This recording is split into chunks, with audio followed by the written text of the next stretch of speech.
Goeiedag, ek groet jou in die kosbare naam van Jesus Christus. Onthou jy nog vir Esther, die Joodse meisie wat met 'n heidense koning getrou het? Sy het haar man se troonkamer ongenooid binne gegaan, haar mening uitgespreek en so haar mense van uitwissing gered.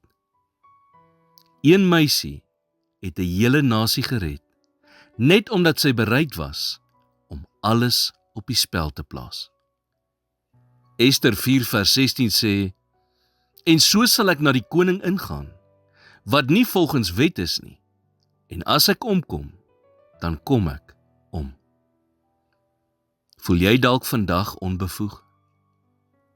Is jy iemand wat gereeld by jouself dink, iemand anders moet dit eerder doen, want hulle sal dit beter doen as ek?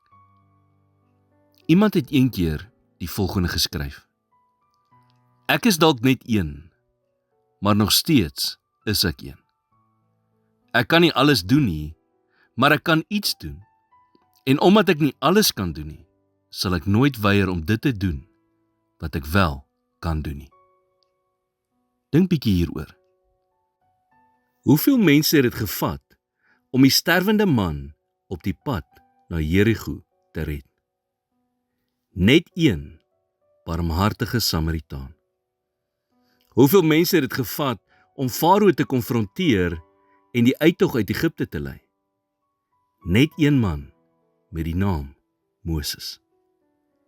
Die Bybel is vol van mense wat se lewens ons daaraan herinner wat 'n groot verskil net een mens kan maak deur God se krag. Miskien is dit een maaltyd vir iemand wat daarlank nie geëet het nie. Miskien is dit een drukkie vir iemand wat op breekpunt is. Miskien is dit een kind wat van mishandeling gered word. Miskien is dit een werk vir 'n man wat syne verloor het en nie geweet het hoe hy vir sy gesin sou sorg nie.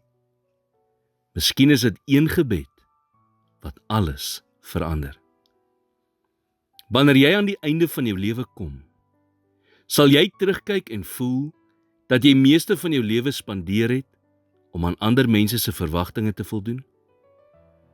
Of sal jy weet dat jy dit ten volle geleef het deur daarna te streef om God se plan vir jou lewe te leef? Here, gebruik my om 'n verskil te maak in die lewens van die mense om my.